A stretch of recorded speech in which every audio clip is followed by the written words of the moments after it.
Alrighty, so up until this point, we have been operating, sorry about that, with our MIG steel C25, our 1/8 coupons for the thickness, and our wire speed set to 0.030 and auto set. We are going to challenge you to adjust our wire speed and figure out what that does. So I'm gonna set that as low as I can to 10. I'm gonna do an entire bead all the way across my coupon. My coupon currently has my initials in the corner, and I tried to do a 10 in this corner with my scribe. I could also use Sharpie, but Sharpie might burn off, so we're gonna test this out. And we want to make our observations in terms of what this does to our welds. So I'm gonna get this set up. I'm gonna run a couple beads just straight across so that we can, is that a right angle? Yeah. So we can see what that does in terms of affecting our overall bead output. The slower wire speed doesn't just affect the amount of material added, it also changes the amount of heat that we have in terms of how it penetrates. So I'm gonna close up my booth in case anyone walks in or looks at me from the garage. I'm gonna get comfortable. I'm gonna clean my wire by shortening that guy up. And I'm gonna run my first pass across the top of this thing. So I'll practice being lazy, sliding that thing all the way across. Close up my mask, cover.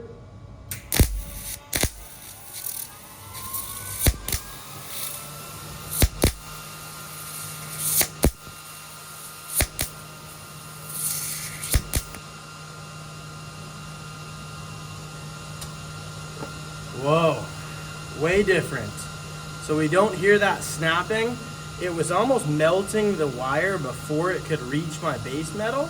And you can see that it almost just dropped the metal on top of this thing.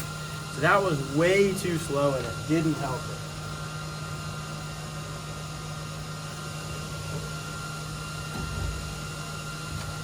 So now I'm gonna clean off my coupon. It was definitely burning a lot of my filler material, or burning a lot of the gases there. I set my filler rod to 20, my wire speed to 20, and now I'm gonna see what that does. So I'll cover.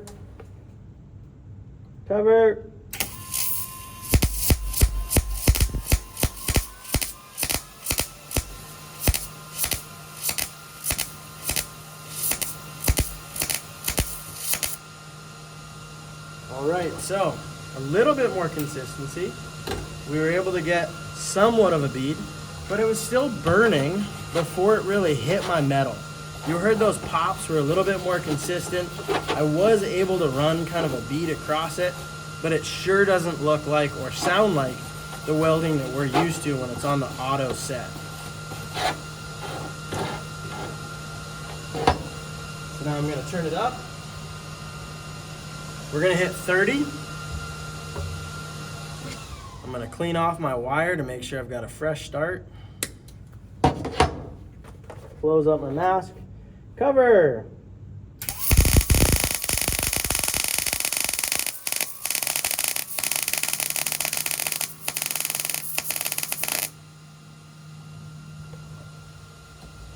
We got a much more consistent weld on that one.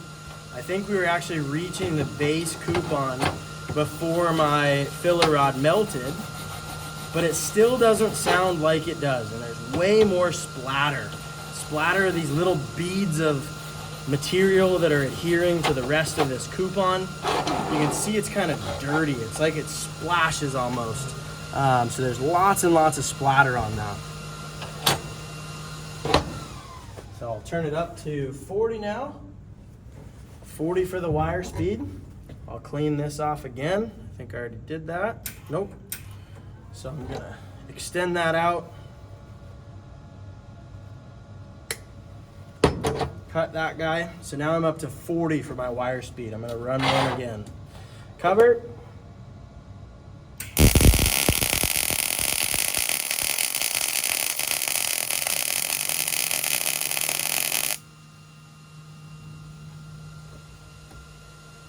So pretty consistent weld there. We're getting closer. There's still a lot more splatter than we're used to when we have that proper wire speed set up. Really want to scrape this off. You see a lot of the splatter out here too. So just something to be aware of. It's a different feeling for sure when welding with the auto set wire speed versus when I've got it set by myself. So we had 10, 20, 30, 40. Now I'm up to 50. I'm gonna clean off that tip. Get comfortable again, be lazy. Cover.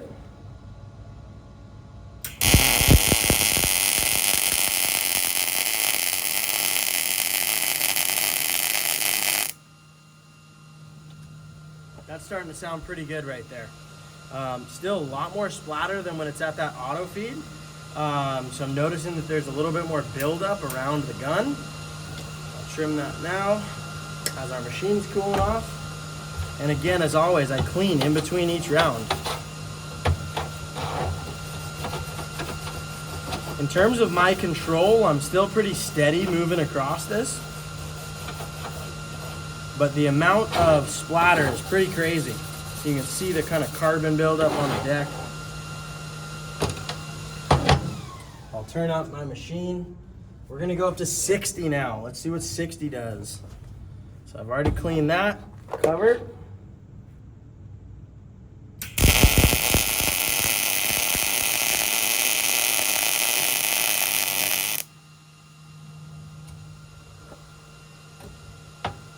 All right, that felt pretty good. A little bit less splatter, I think. Still lots of carbon buildup. Please note that I'm welding a lot more quickly in terms of repetition than I want you to. I'm trying to show you this in one take rather than have this pause and have this last forever. Some things to note. This metal is curving based on the heat that we're applying to it.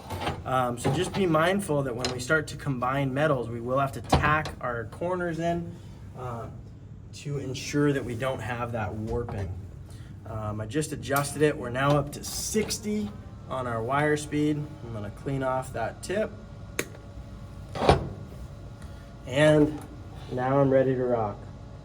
So cover.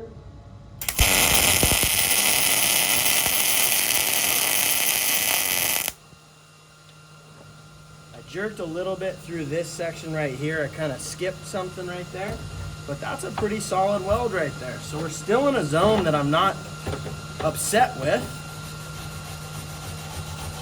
We have a lot less splatter, which is nice. It's definitely serviceable.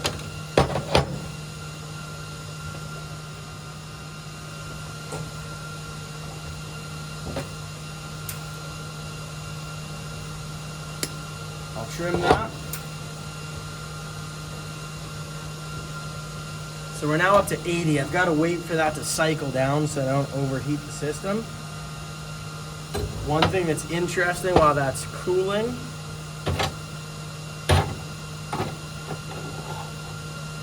is to look at the bottom side and see how much penetration we have. So nothing's popping through on the bottom, which is a good sign. It means that I haven't waited too long. I'm moving a little bit faster as I'm welding these higher wire speeds.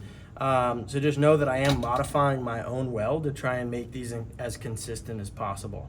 So now we're going up another cover.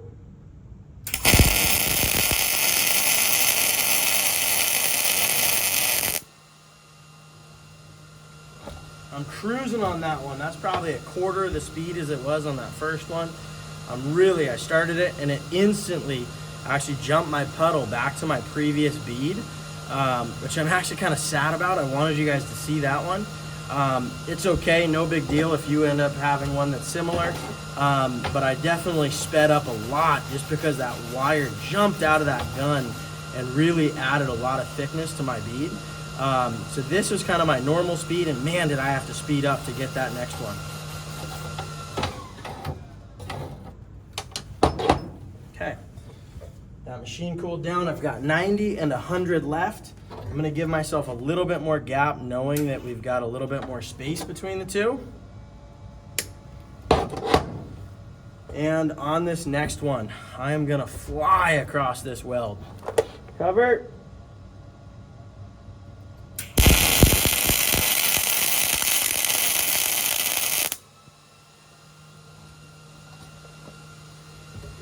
We're starting to get to a point where it feels like I'm not actually welding as well as I was for a while. So we started off too slow, and man, does it feel like we're going almost too fast now. So the middle section is really good. The outsides are starting to be too fast for me right now. I'm going all the way up to 100 on this wire speed.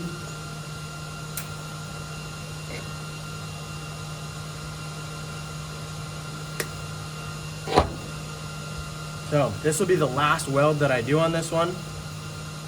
I'm waiting for that machine to cool down.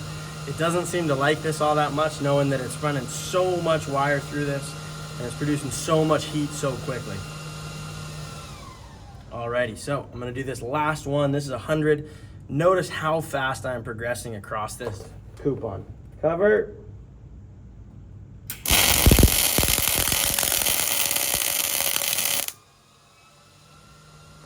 It really kicked up a lot of splatter again. So one of the reasons we're doing this is we're trying to understand what variables we control. So I had 10, 20, 30, 40, 50, 60, 70, 80, 90, and 100 all the way up here. This is going to be a coupon that you're going to turn in and submit your observations about. So we want to hear, which zone do you think was the best? Was it all the way up at 90 and 100? Was it way down at 10, 20, 30? Or where was it? What would you pick if you didn't have an auto feed setting? What setting would you pick for 1/8 material, knowing that we are welding coupons? Hopefully that gives you a little bit more insight into the process, and you learned a little bit more about how to control heat with something like speed.